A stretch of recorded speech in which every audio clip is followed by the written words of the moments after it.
One of my favorite drummers to check out is a guy named J.R. Robinson, who's played on records that have sold well over 100 million copies. And one of the things that I find interesting about his playing is that he uses the toe stroke and the heel down technique completely. He doesn't bring his leg up at all. And we just got through talking about how the toe stroke is great for softer dynamics. Well, if you know JR and the styles of music that he plays, whether it's big band or rock or funk or pop, he needs a lot of volume out of the bass drum. So he compensates for the volume in different ways. He has a large bass drum, 24-inch bass drum, and he has a beater that's a square wood beater. So he's getting a lot of power and attack out of the beater. But he also sets his pedal up very interestingly. His beater is set up really, really far back so that every time he plays a stroke, he gets a very large range of motion. So he's compensating and getting power that way, but he's always felt that the toe stroke and that motion works best for him. Interesting to check out. I don't necessarily want all you drummers to change over to heel down, but it's worth a shot to see what happens when you release the bass drum flat and full on off the beater. It's very important to release the bass drum beater off the head when you play flat-footed. This will create a sense of relaxing on your time. It'll keep your bass drum from playing ahead of the beat. It'll play directly on the beat. And it's very important to work on exercises like that. What happened to me when I was 15, after working with all these exercises of heel up, and playing, and then I started working constantly trying to change that to heel down, flat-footed. One day, it clicked, and all my time just came and it just laid back. And everything then felt confident. My confidence level rose. And as a drummer, it's really, really important for your confidence to be at the highest level so you can play relaxed and achieve what you want to achieve on the drums. Okay, welcome to Lesson 2. Lesson 2, we're going to talk about the leg stroke. And the leg stroke is probably the most commonly used stroke by everybody. And it provides two different sound qualities. The first is a staccato sound, which we haven't talked about yet. A staccato sound is a very tight, short sound, and that's what happens when you play into the head. So when you leave the beater on the head, it gets a very tight or short tone. One thing to note with that is that when you do that, you're actually pushing against the head, which actually raises the pitch of the drum. So when you tune your drum and you tune it for that very low tone and the low frequency, you're actually negating a little bit of that by pushing into the head. Just a little note there. The other tone that you could get out of this is a legato open tone again. And that is when you play off of the head or play out of the head. So I'm going to show you both. But first, let's just really isolate the motion. And to do that, again, we're going to take the spring off of the pedal. I really feel like if you can get the stroke perfect without the spring, putting the spring on makes it so much easier. Then you're just absolutely ready to go. So here I am in my resting position. So let's talk about the prep stroke for a second. Drummers who usually have trouble playing notes before their primary note have trouble executing the prep stroke and their weight distribution on the prep stroke. So let's isolate that for a second before we get to the actual leg stroke. So the prep, what I'd like you to do is simply just raise your foot into playing position. So when my heel's down, this is resting position. When my heel's parallel to the ground, that's playing position. Okay? Now you'll notice the weight distribution shifts. Right now, 90% on the heel, 10% on the toes. When I go into playing position, all the weight from my heel transfers to my thigh. Okay, that's really, really important. So it's really just like somebody lifts your leg up, but you still maintain enough pressure on the toe to stay in contact with the pedal. And this is a great exercise to do for this. And notice the beater, how it stays on the top of my foot. That's exactly what you want. If you do it this way, see how it moved off my foot a little bit? That means I have too much weight on the toes. That's going to probably give me an extra note before the note that I actually want. So one more time, just practice resting and then coming up. That's perfect. Okay? Now, once you've done that, we'll go ahead and follow through and do the whole stroke. So the goal here is to do the prep, then send the beater into the head, and then end up in this position again. So it'll look something like this.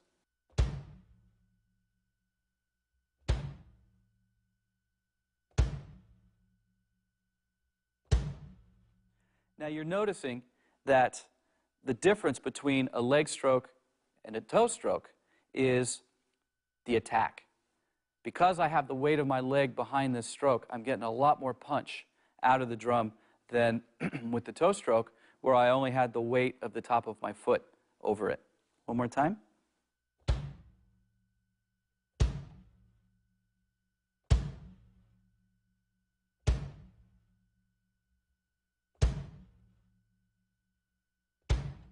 Okay. So it's great to practice it very slow and isolated like that. I'm not worried about tempo because, again, I want to get the range of motion perfectly and I want to get the weight distribution perfect. That's going to pay huge dividends when we put the spring on and put it into action. So you'll notice as I'm playing the leg stroke that I'm getting a lot more attack out of the drum than I did with the toe stroke. Let me play a couple back-to-back so you can hear the difference. Here's a toe stroke.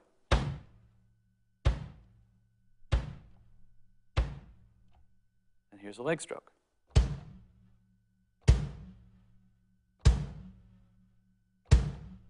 Huge difference, right?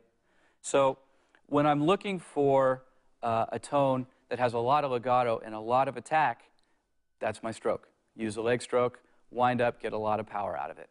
Okay, so now we're here with the spring on the pedal, and I'd like to show you how the actual leg stroke is the exact same as a modified molar stroke that we do with our hands.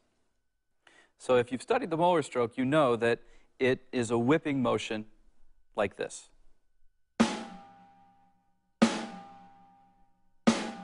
I come up from my wrist, the tip of the stick is pointing down at the head, come up, let the stick come up, and then snap it down.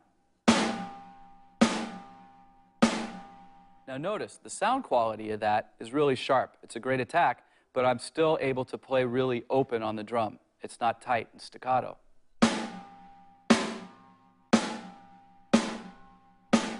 That's exactly what I want out of my foot. So here's the leg stroke, and you'll see how the motion is exactly the same. When I come up to playing position, the toe is pointing down, just like just like the stick was pointing down. Now when I follow through and do the motion, there's the snap.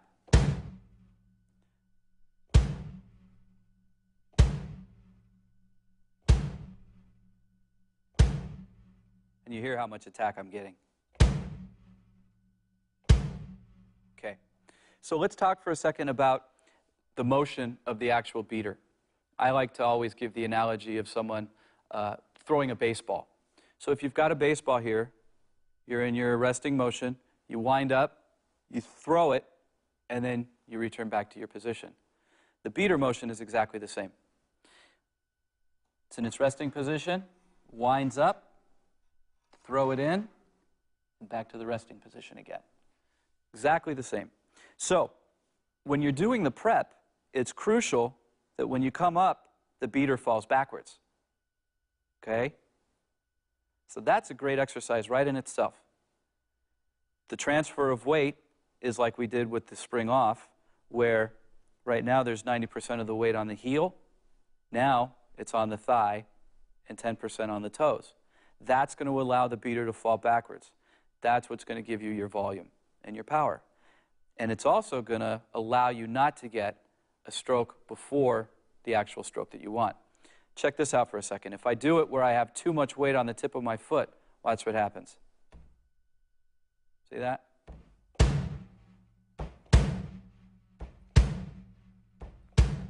So that's not the way I want to do it because I'm getting that extra stroke.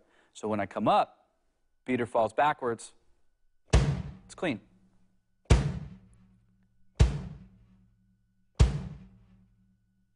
So you can see how practicing it with the spring off and really getting that weight distribution correct is crucial so that when you put the spring on, everything's already in place, and then you just follow through and play the stroke. So now I'd like to actually play a little bit and play some styles where this would be really appropriate. What we haven't talked about is the dynamic range that this stroke has. In my opinion, it has all dynamics possible. I actually, when I play jazz, I play 4 on the floor with a leg stroke. And Jeff Hamilton might be cringing right now because when I took lessons with him, and he told me never to do it that way, but I do. And for me, it works cool. So I'm going to play a little bit, and I'll show you how I can play soft, and then how I can play medium, and then loud with the stroke. 1, 2, 3.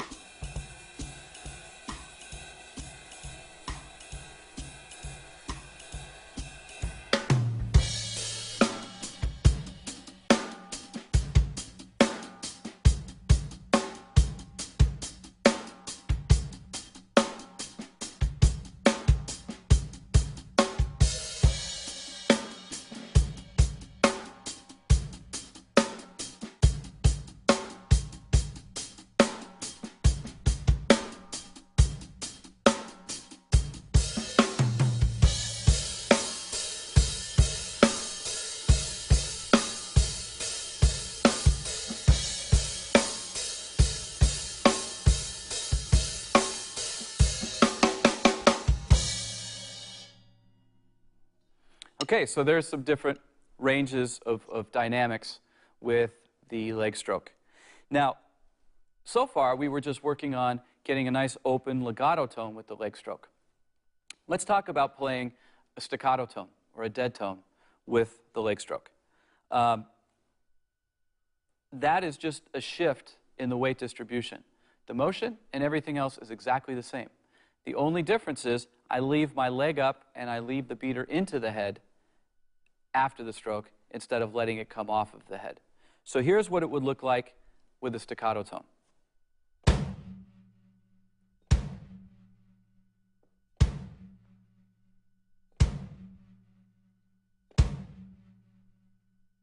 So you see that I start with all the weight on the all the weight on the heel, and then a little bit of weight on the toe.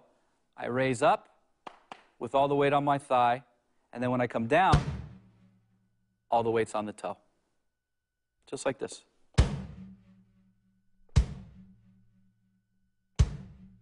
Whoops.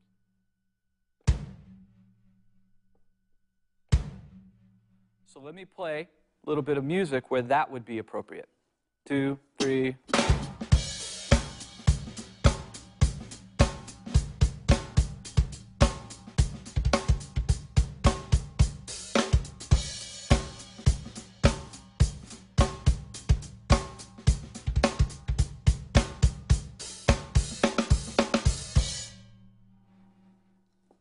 Okay, so there you have a couple different sound qualities at your disposal. If I'm playing a rock or a funk pop gig and I want that sound, the staccato sound, I have the ability to go ahead and do it.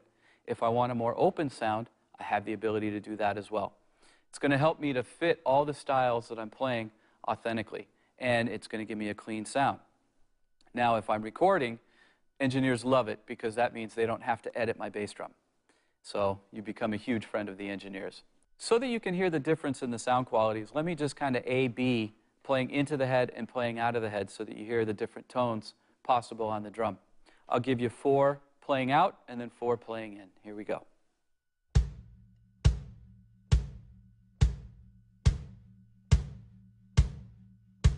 also notice the raising of the pitch of the bass drum too. One more time.